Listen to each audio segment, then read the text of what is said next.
Hello students, आज हम class 9th का चैप्टर 1 स्टार्ट करने वाले हैं जिसका नाम है मैटर।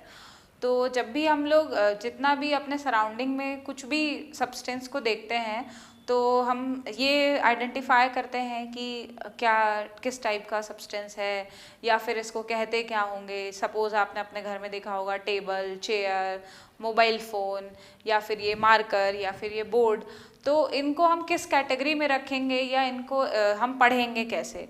तो अभी आपकी 9th क्लास में थोड़ी सी स्टडीज़ टफ होने वाली हैं साइंस की, लेकिन फिर भी हम इसको इजी बनाएंगे। तो हम यहाँ पे केमिस्ट्री का पार्ट ले रहे हैं, चैप्टर 1 है। तो देखिए, सबसे पहले मैटर का मतलब क्या है, ठीक है। क्या होता है मैटर?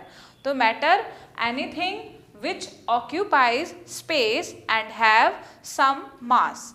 ऐसी कोई भी चीज़ जिसमें क्या होना चाहिए, मास हो, ठीक है, और वो स्पेस ऑक्यूपाई करे। अगर मान लीजिए कोई सी भी ये सब्सटेंस है, ये इतना स्पेस ऑक्यूपाई कर रहा है लेकिन इसमें कोई मास नहीं है, तो ये मैटर नहीं होगा। तो कोई भी सब्सटेंस अगर मैटर है तभी वो मैटर है जब उसके पास मास हो और वो स्पेस को ऑक्यूपाई करता हो। जैसे आपने देखा होगा कि आप बुक रखते हो तो उस बुक रखने की पूरी स्पेस कवर कर लेता है। अब आप बुक को हटाओगे तभी कोई सी चीज़ दूसरी वहाँ पे रख सकते हो।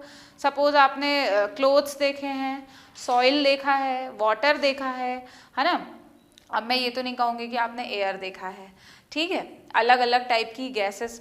तो हम जो भी मैटर है, जिनके पास जो भी ऑक्यूपाई करते हैं स्पेस और जिनके पास कुछ भी मास है, तो उन्हें हम अलग अलग कैटेगरी में रखते हैं और उन्हीं को हम क्या बोलेंगे, types of states of matter, ठीक है। आपने अपने छोटे स्टैंडर्ड में पढ़ा होगा कि स्टेट का मतलब क्या है। जैसे अभी मैंने कहा कि कोई भी अगर मैटर तब है जब वो स्पेस ऑक्यूपाई करता है और उसके पास मास है, तो स्पेस ऑक्यूपाई करना और मास होना तभी मैटर की कंडीशन है। उसके अलावा हमारे पास अलग अलग स्टेट में मैटर प्रेजेंट है।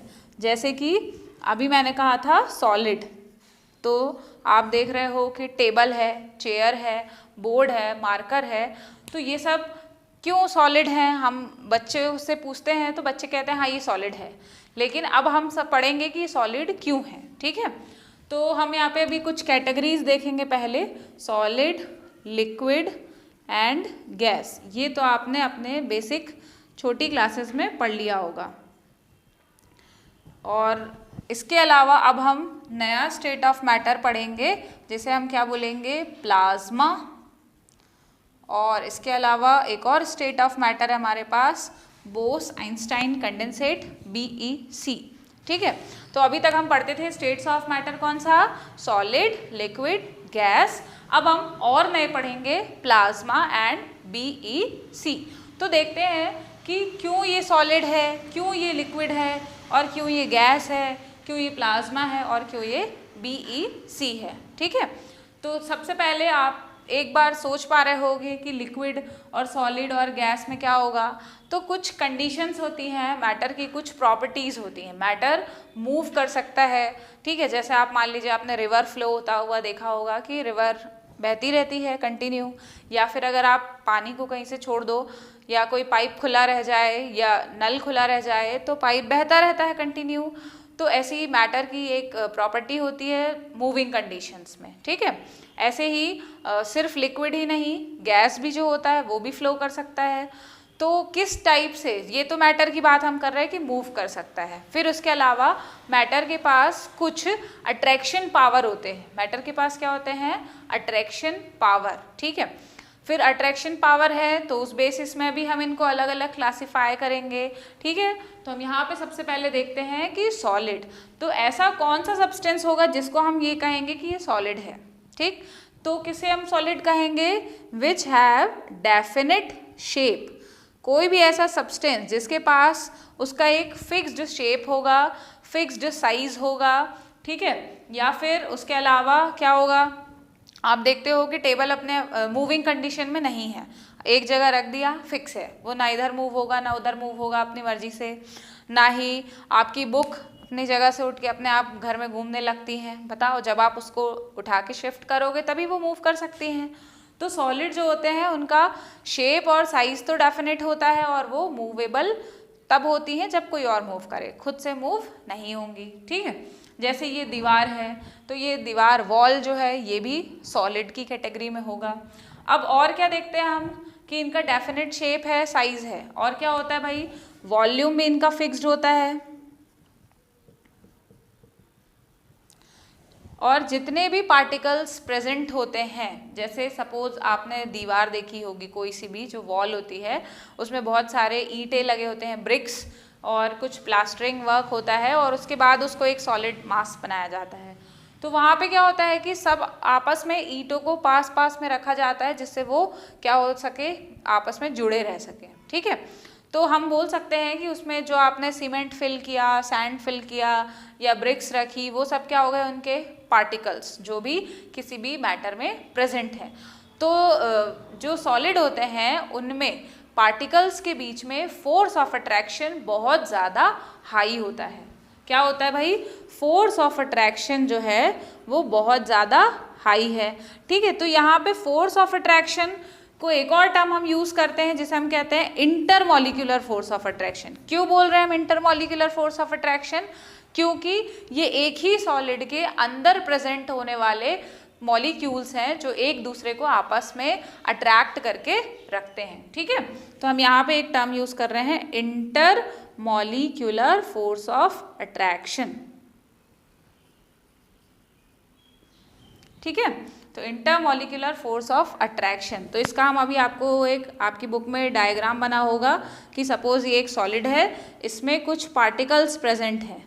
तो ये पार्टिकल्स कैसे प्रेजेंट हैं, बिल्कुल क्लोजली पैक्ड। क्लोजली पैक्ड मतलब ये बिल्कुल सब आपस में पास पास में है, और इनके बीच में फोर्स कैसा होगा, बहुत हाई होगा। इस फोर्स ऑफ अट्रैक्शन हाई होने के कारण ही इसको एक डेफिनेट शेप और ज्योमेट्री मिलती है। ठीक है, समझ में आ रही है आपको बात कि सॉलिड सॉलिड क्यों होता है, क्योंकि सॉलिड के पार्टिकल्स में फोर्स ऑफ अट्रैक्शन बहुत ज़्यादा होता है, इसलिए इसका शेप डेफिनेट होता है या फिक्स होता है, वॉल्यूम भी फिक्स होता है।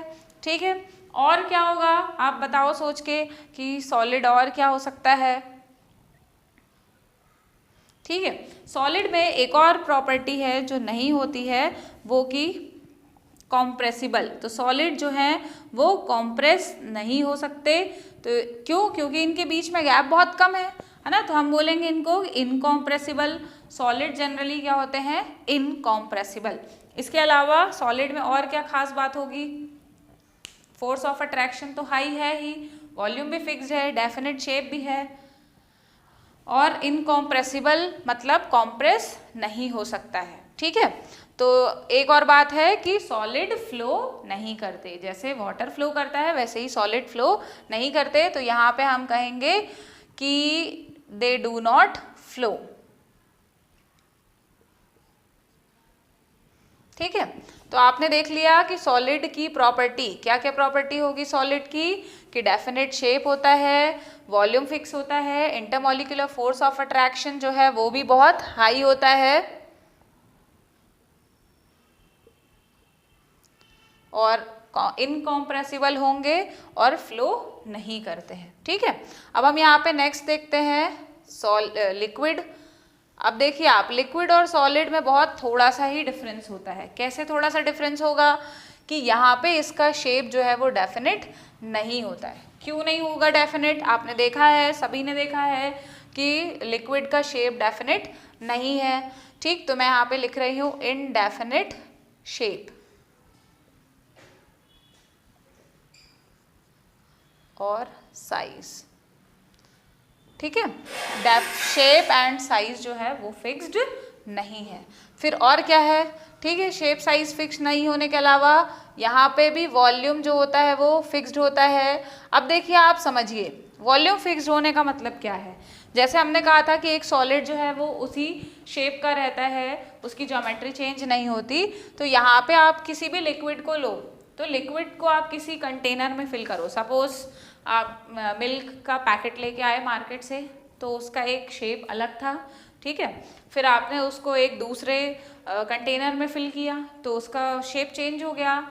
अब आपको मिल्क पीना है तो आपने उसको कप में डाल दिया तो कप में डाल दिया तो फिर से उसका शेप चेंज हो गया। तो आप देखो कि लिक्विड अलग अलग शेप गेन कर सकता है, ठीक है। तो लिक्विड का शेप क्यों चेंज हो रहा है अभी हम बात करते हैं, क्योंकि यहाँ पे जो इंटरमॉलिक्यूलर फोर्स ऑफ अट्रैक्शन है, जैसा हमने पहले कहा था कि मॉलिक्यूल्स होंगे बीच में, ठीक है। तो लिक्विड का इंटरमॉलिक्यूलर फोर्स ऑफ अट्रैक्शन जो है वो कम होता है। Intermolecular force of attraction is less. तो क्या होगा, लिक्विड के पास जो इंटरमॉलिक्यूलर फोर्स ऑफ अट्रैक्शन है वो कम होता है कंपेयर टू सॉलिड। सॉलिड के पार्टिकल्स जो होंगे वो काफ़ी क्लोजली पैक्ड थे, लेकिन अब हम यहाँ पे देखेंगे कि लिक्विड के जो पार्टिकल्स हैं वो इतने ज़्यादा क्लोजली पैक्ड नहीं होते हैं, ठीक है। तो पार्टिकल्स के बीच में फोर्स ऑफ अट्रैक्शन तो है, अगर फोर्स ऑफ अट्रैक्शन नहीं होगा तो फिर वो तो लिक्विड ही नहीं रह जाएगा, है ना। तो फोर्स ऑफ अट्रैक्शन तो होता है लेकिन इनमें थोड़ा कम होता है कंपेयर टू सॉलिड। आप देख पा रहे होगे कि आपको फोर्स ऑफ अट्रैक्शन कुछ कम दिखाई दे रहा, ठीक है। अब आप एक और बात देखो कि सॉलिड जो थे वो इनकॉम्प्रेसिबल थे और लिक्विड भी इनकॉम्प्रेसिबल होते हैं। इनकॉम्प्रेसिबल मतलब आप कॉम्प्रेस करके, सपोज 1 लीटर पानी है आपके पास, 1 लीटर ऑफ वाटर, तो आप उसको कॉम्प्रेस करके ऐसा नहीं कर सकते कि 0.8 लीटर में कन्वर्ट कर लो एक किसी कंटेनर में। ये 1 लीटर है तो 1 लीटर ही रहेगा क्योंकि इसका वॉल्यूम क्या है, फिक्स्ड है, ठीक है। और मैटर की कंडीशन तो है ही कि स्पेस भी ऑक्यूपाई करेगा और इसके पास मास भी होगा। फिर खास बात है यहाँ पे कि लिक्विड जो होते हैं इनके पास एबिलिटी होती है फ्लो करने की। तो मैं यहाँ लिखूंगी they have ability to flow, ability to flow. और इस एबिलिटी, फ्लोइंग एबिलिटी को हम क्या बोलते हैं, फ्लूइड। क्या बोलते हैं, ऐसा कोई भी सब्सटेंस जो फ्लो हो सकता है, जिसके पास क्वालिटी होती है फ्लो होने की, उसे हम कहते हैं फ्लूइड, ठीक। तो लिक्विड जो है वो फ्लो हो सकता है, एबिलिटी होती है फ्लो होने की, इसलिए इनको हम क्या बोलेंगे, फ्लूइड। और आप बोल सकते हो कि लिक्विड के पास क्या प्रॉपर्टी होती है, फ्लूइडिटी। आपको ये टर्म लिखा हुआ मिल सकता है कि जिनके पास एबिलिटी होती है फ्लो होने की, उनको और क्या बोल सकते हैं हम, फ्लूइडिटी, ठीक है। आप ये नोट करिए जल्दी से। चलिए अब हम पढ़ते हैं थर्ड स्टेट्स ऑफ मैटर, जिसको हम बोलते हैं गैस। तो अभी आपने देखा था कि सॉलिड और लिक्विड, यहाँ पे मैंने आमने सामने लिखा था जिससे आप उसमें अंतर कर पाएँ। अब हम यहाँ पे गैस और लिक्विड को कंपेयर भी कर सकते हैं और समझ भी सकते हैं। तो सबसे पहले गैस, आपने देखा है कि गैस का भी कोई डेफिनेट शेप नहीं होता, तो सेम चीज़ यहाँ पे हम लिखेंगे इनडेफिनिट शेप, ठीक है। गैस के पास कोई भी डेफिनेट शेप नहीं है और साइज भी नहीं है, तो गैस के पास कोई भी डेफिनेट शेप और साइज नहीं होता। फिर दूसरी बात कि यहाँ पे वॉल्यूम भी फिक्स्ड नहीं है, ठीक है। तो वॉल्यूम इज नॉट फिक्स्ड। क्यों फिक्स नहीं है, आपने देखा है कभी गैस, अगर आप घर में एक जगह कहीं पे अगरबत्ती जलाते हो सपोज, तो क्या होता है, पूरे घर में धुआं हो जाता है या पूरे घर में खुशबू हो जाती है। क्यों, उस धुएं के कारण। तो धुआं पूरे घर में क्यों फैल जा रहा है, वो भी एक गैस का ही फॉर्म बोल सकते हैं हम, ठीक है। या आप बता सकते हो मुझे कि पर्टिकुलर हमारे एटमॉस्फेयर में इतनी सारी गैसेस हैं, सपोज कार्बन डाइऑक्साइड है, ऑक्सीजन है, नाइट्रोजन है, तो आप किसी प्लेस में बता सकते हो कि इस जगह पे नाइट्रोजन ज़्यादा है, इस जगह पे ऑक्सीजन ज़्यादा है, या इस प्लेस में कार्बन डाइऑक्साइड ज़्यादा है, क्योंकि सब कुछ आपस में मिक्सड है और वो पूरा वॉल्यूम ऑक्यूपाई कर लेते हैं। तो यहाँ पे हम एक बात क्या कह रहे हैं कि इनका कोई भी वॉल्यूम फिक्स नहीं है। अभी मैं समझाऊंगी आपको कि क्यों नहीं है वॉल्यूम फिक्स, ठीक है। तो यहाँ हमने देखा था कि लिक्विड के पास जो इंटरमॉलिक्यूलर फोर्स ऑफ अट्रैक्शन होता है वो सॉलिड के कंपेयर में कम होता है, लेकिन गैसेस का जो है इंटरमॉलिक्यूलर फोर्स ऑफ अट्रैक्शन वो बहुत ही कम होता है। इंटरमॉलिक्यूलर फोर्स ऑफ अट्रैक्शन जो है वो बहुत ही कम है, वेरी लेस। और इस very less intermolecular force of attraction के कारण जो पार्टिकल्स हैं ये काफ़ी दूर दूर होंगे और जितना ज़्यादा से ज़्यादा इनको स्पेस मिलेगा वो ऑक्यूपाई कर लेंगे, ठीक है। आप समझ पा रहे हैं तो जितना ज़्यादा से ज़्यादा स्पेस मिलेगा वो ऑक्यूपाई कर लेंगे, तो वॉल्यूम बढ़ भी सकता है और घट भी सकता है। अब आप सोच रहे होंगे घट कैसे सकता है, ठीक है। तो यहाँ हमने देखा था लिक्विड और सॉलिड जो होते हैं वो इनकॉम्प्रेसिबल, पर गैसेस जो होती हैं वो कॉम्प्रेसिबल होती है। तो आपको ये याद रखना है कि गैसेस क्या है, कॉम्प्रेसिबल। अब आप सोचोगे कि कॉम्प्रेसिबल कैसे हैं, तो कॉम्प्रेसिबल होने के लिए देखो क्या होता है कि अगर आप किसी गैस में बहुत हाई प्रेशर अप्लाई करते हो, ठीक है, जब आप प्रेशर अप्लाई करते हो तो गैसेस की ये जो पार्टिकल दूर दूर हैं ये थोड़ा पास में आ जाएंगे, और पास में आ जाएंगे और आपने मान लो एक सिलेंडर में फिल कर लिया। सपोज आपके घर में है एलपीजी, है ना, लिक्विड पेट्रोलियम गैस, तो वो लिक्विफाइड है लेकिन है तो गैस ही। तो कैसे उसको इन्होंने लिक्विफाई किया होगा, कॉम्प्रेस करके। तो जब प्रेशर अप्लाई किया जाता है तो ये पार्टिकल्स क्या होते हैं, क्लोज हो जाते हैं, है ना, और एक कंटेनर में फिल किए जा सकते हैं। और जैसे ही इस कंटेनर से बाहर आएंगे तो फिर क्या होगा, ये फिर एक्सपांड। सपोज आपके पास एक छोटा सिलेंडर था, आपने उसमें मान लो 5 लीटर गैस फिल की, ठीक है, और बाद में आपने दूसरा एक और सिलेंडर लिया, वो उससे डबल साइज़ का है, फिर भी अगर आप उस पर 5 लीटर ऑफ गैस फिल करोगे तो वो दोनों ही स्पेस कंप्लीटली ऑक्यूपाई कर लेंगे, है ना। तो ये क्यों है प्रॉपर्टी, क्योंकि गैसेस कंप्रेस हो सकती हैं, इनके पास जो है स्पेस होता है बीच में, जिसके कारण वो आपस में स्पेस को फिल कर लेंगे जब भी प्रेशर अप्लाई होगा। तो गैसेस कॉम्प्रेसिबल होती हैं, इसलिए इनका वॉल्यूम फिक्स नहीं होता, शेप भी फिक्स नहीं होता है। नेक्स्ट, अब एक और ख़ास बात, जैसे लिक्विड फ्लो हो सकता था, लिक्विड के पास भी प्रॉपर्टी थी कि वो फ्लो हो सकता है, वैसे ही गैस भी फ्लो हो सकते हैं। तो also they have ability to flow.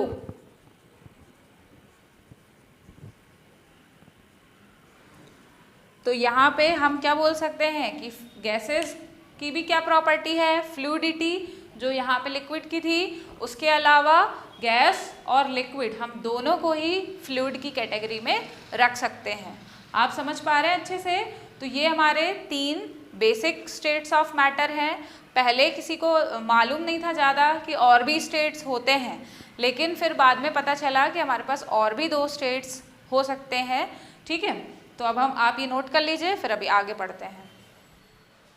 अभी हम लोग 3 states of matter already discuss कर चुके हैं। नेक्स्ट हमारे पास बाद में पता चला, इसलिए हम इसको 4th स्टेट बोलते हैं, ठीक है। तो 4th स्टेट ऑफ मैटर क्या है, प्लाज्मा। तो एक्चुअली प्लाज्मा होता क्या है, ठीक है। तो आपको सबसे पहले समझने की ज़रूरत है कि प्लाज्मा क्या है। तो देखा गया कि जो गैसेस होती हैं, अगर उनको एनर्जी सप्लाई किया जाए या किसी सराउंडिंग से उनको एनर्जी मिले, किसी भी एक्सटर्नल सोर्स से, तो एनर्जी के कारण क्या होते हैं, इलेक्ट्रॉन्स एमिट हो जाते हैं, और कोई सी भी गैस किस में कन्वर्ट हो सकती है, आयंस में। तो हम क्या कहेंगे कि प्लाज्मा क्या है, कुछ स्पेशल नहीं, आयोनाइज्ड गैस, ऐसी कोई भी गैस जो आयन के फॉर्म में है, ठीक है। या हम बोल सकते हैं कि एनर्जी सप्लाई होने के कारण गैसेस आयोनाइज्ड हो गई हैं, तो उसे हम एक स्टेट की कैटेगरी देते हैं जिसको हम कहते हैं प्लाज्मा। तो आप ये डेफिनेशन नोट कर लीजिए कि plasma is an ionized gas, a gas into which sufficient energy is provided to free electrons, है ना। सफिशिएंट एनर्जी प्रोवाइड हुई तो इलेक्ट्रॉन्स फ्री हो गए फ्रॉम एटम और मॉलिक्यूल, तो ये क्या बन गया, प्लाज्मा।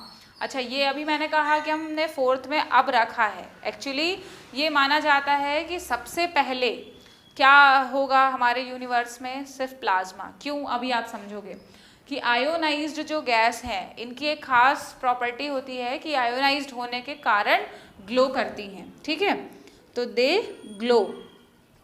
अब ये ग्लो होता है तो आपने देखा होगा कि स्टार्स के पास खुद की लाइट है, सन के पास खुद की लाइट है, तो ये खुद की लाइट कहाँ से हुई, है ना, खुद सेल्फ लाइट्स हैं। तो ये ग्लो क्यों कर रहे हैं, क्योंकि वहाँ पे बहुत सारी आयोनाइज्ड गैसेस प्रेजेंट है, या हम बोल सकते हैं कि stars are the sphere of ionized gas, वहाँ पे बहुत सारी आयोनाइज्ड गैस प्रेजेंट हैं। उसके अलावा प्लाज्मा को आज के टाइम बहुत सारी जगह यूज़ भी किया जाता है, ऑपरेशन में यूज़ किया जाता है प्लाज्मा थेरेपी। उसके अलावा जो हमारा टीवी का स्क्रीन होता है एलईडी का, वो भी प्लाज्मा का होता है। तो ये आयोनाइज्ड गैसेस के कारण क्या होता है, ग्लो। ठीक है। और इसको अब हम जब बाद में जान पाए इसलिए फोर्थ कैटेगरी में रखते हैं। लेकिन अगर हम देखें कि हमारे किसी भी स्टेट मैटर की किसी भी स्टेट में जो सबसे ज़्यादा मिलता है वो क्या होता है, प्लाज्मा। जैसे आप देखो अर्थ कैसा है, सॉलिड, अर्थ में इतना सारा पानी है वो क्या है, लिक्विड, ठीक है। और हमारा एटमॉस्फेयर किससे बना हुआ है, गैसेस से, ठीक। लेकिन पूरा यूनिवर्स किससे बना हुआ है, प्लाज्मा से। हमारा अर्थ जो है वो क्या है, सॉलिड, उसमें जितना भी लिक्विड पानी प्रेजेंट है वो सब लिक्विड स्टेट में है। हमारा एटमॉस्फेयर पूरा है गैस स्टेट में। लेकिन जो यूनिवर्स है वो पूरा यूनिवर्स किसका बना हुआ है, प्लाज्मा का, ठीक है। जैसा अभी आपको मैंने एग्जांपल दिया कि जो सन है वो खुद एक प्लाज्मा है, स्टार्स हैं वो भी प्लाज्मा हैं। इवन इस समय तो प्लाज्मा के टॉर्च भी यूज़ किए जाते हैं फॉर मेटल कटिंग इंडस्ट्रीज़ में। तो आप के लिए इतना सफिशिएंट है जानना कि अभी प्लाज्मा क्या है ना, और ये ग्लो करता है। नेक्स्ट अभी हम पढ़ेंगे फिफ्थ स्टेज। प्लाज्मा को बनाया भी जा सकता है, ये एग्जिस्ट तो करता ही है, इसको आप बनाया भी जा सकता है, क्योंकि क्या है, ये गैस को एनर्जी देंगे सफिशिएंट, इलेक्ट्रॉन इजेक्ट हो जाएगा, आयोनाइज हो जाएगी गैस, तो ये बन जाएगा प्लाज्मा, ठीक। अब हम नेक्स्ट पढ़ेंगे BEC।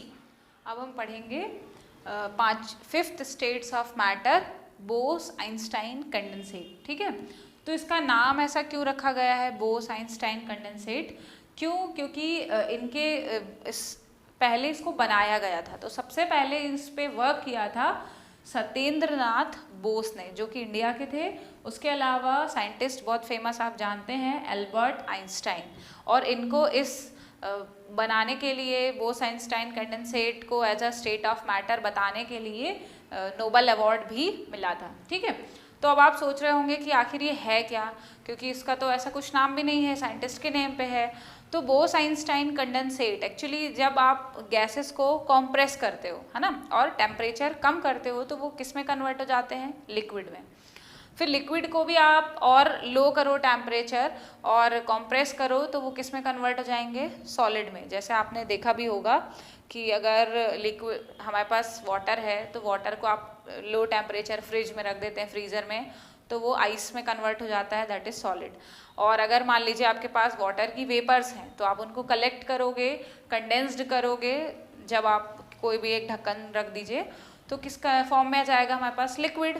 उसको फिर से आपने क्या कर दिया, लो टेम्परेचर में करके सॉलिडिफाई। लेकिन यहाँ पे कंडीशन है कि कोई भी गैस को आप क्या कर रहे हो, बहुत लो टेम्परेचर में लेके जाते हो, तो वो कैसा हो जाएगा, बहुत लो डेंसिटी का एक सब्सटेंस क्रिएट हो जाता है। समझ में आ रही है आपको बात, कि देखो यहाँ पे मैंने स्टेटमेंट दिया है कि it is formed when a gas of bosons at low densities is cooled to temperature very close to absolute zero। ये absolute zero का मतलब क्या है, absolute zero का मतलब होता है बहुत ही कम टेम्परेचर, जिसको हम बोल सकते हैं कि 0 केल्विन। absolute zero किसके लिए बोला गया था, 0 केल्विन के लिए।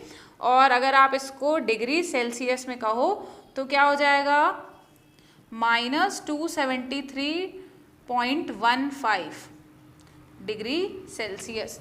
इतना कम टेम्परेचर है ना। हम लोग जिस टेम्परेचर में अभी रहते हैं नॉर्मल, वो 25, 27, 30 बस डिग्री सेल्सियस में होता है, लेकिन ये कितना हो रहा है, -273 केल्विन में। अगर हम बात कर रहे हैं तो 0 केल्विन। तो जब इस टेम्परेचर में गैसेस को पहुंचाया जाता है तो वो कैसी हो जाएंगी, सॉलिडिफाई हो जाएंगी, लेकिन उनकी डेंसिटी बहुत कम हो जाती है, ठीक है। तो इस अलग से स्टेट ऑफ मैटर को हम क्या कहते हैं, बोस आइंस्टाइन कंडेंसेट, जो कि फिफ्थ स्टेट्स ऑफ मैटर है। और ये अभी अभी रिसेंटली डिस्कवर हुई है या पता लगाया गया है 90s में, है ना। तो आपको ये बात याद रखनी है कि ये भी क्या है, फिफ्थ स्टेट्स ऑफ मैटर।